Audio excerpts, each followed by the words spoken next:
Hi friends, मी गौरी भालेकर. तर तुमचं स्वागत आहे माझ्या आजच्या यूट्यूब चॅनलमध्ये. तर आपण इथे साईड पार्टला अस्तर व्यवस्थित असे जोडून घेतले आहे. तर त्यानंतर आपण त्याचे कटोरीचे टक्स कसे घ्यायचे आणि ते साईड पार्ट आणि कटोरी जोडल्यावर ते खालीवर होते किंवा कमी जास्त होते, तर ते होऊ नये म्हणून कशा पद्धतीने जॉईंट करायचे हे मी तुम्हाला एकदम सोप्या पद्धतीमध्ये सांगणार आहे. तर तुम्ही हा व्हिडिओ शेवटपर्यंत पहा.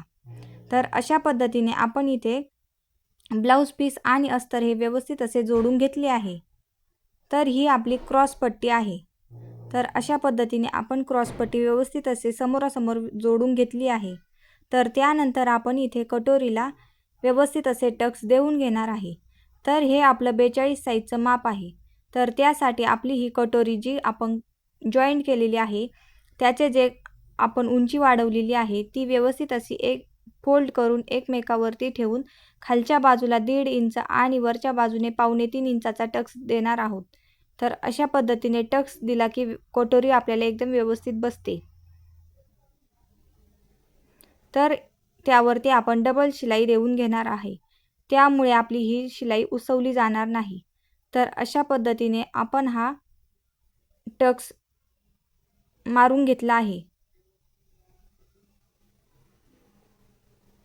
तर त्यानंतर आपण दुसऱ्या पण कटोरीला व्यवस्थित असा टक्स देऊन घेतला आहे.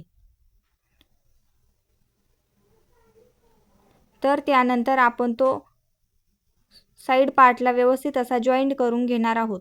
तर अशा पद्धतीने आपण इथे साईड पार्ट आणि कटोरी ही व्यवस्थित समोरासमोर ठेवून घेतली आहे.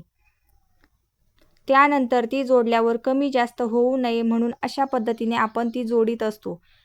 तर जो आपला साईड पार्टचा वरचं जे टोक आहे आणि कटोरीचा जो गळ्याचा सेंटर आहे ते व्यवस्थित असे समोरासमोर ठेवून घेतले आहे आणि त्यावरती आपण अर्धा इंच इतपत टीप मारून घेणार आहोत.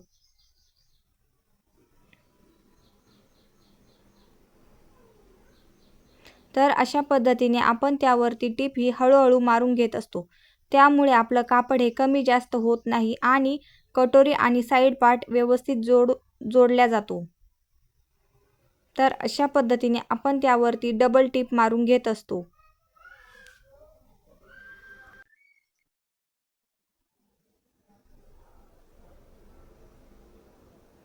तर अशा पद्धतीने इथे साईड पार्ट आणि कटोरी ही व्यवस्थित जोडून झाली आहे आणि कुठेही जास्त कमी जास्त झालेले नाही.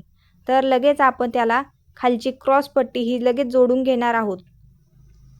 तर अशा पद्धतीने आपण क्रॉस पट्टी ही त्यावरती व्यवस्थित अशी ठेवून घेणार आहोत आणि आपण खालच्या बाजूने अर्धा किंवा पाव इंचावरती टीप मारून घेत असतो. तुम्ही जितकं जास्त मार्जिन त्यामध्ये सोडलं आहे त्या मार्जिननुसार तुम्ही त्यावरती ती टीप मारू शकता.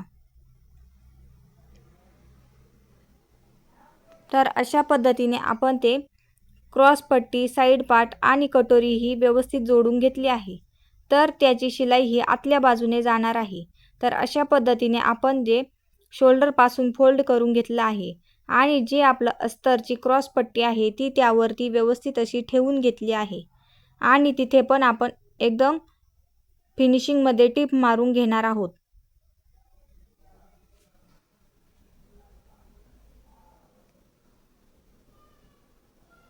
तर अशा पद्धतीने आपली इथे टीप मारून झाली आहे. तर आपलं जे आतमध्ये फोल्ड केलेलं कापड आहे ते व्यवस्थित असं बाहेर काढून घेणार आहोत.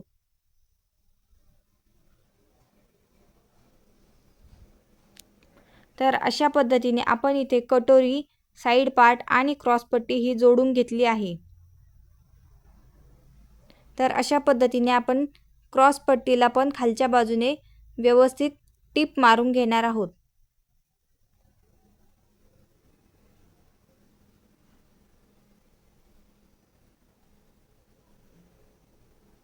आणि जे थोडंफार कमी जास्त झालेलं कापड आहे ते आपण व्यवस्थित कट करून टाकणार आहे. तर अशा पद्धतीने आपल्या इथे एका बाजूचं पूर्णपणे पॅक झालं आहे. तर आपण दुसरं पण लगेच जॉईंट करून घेणार आहोत.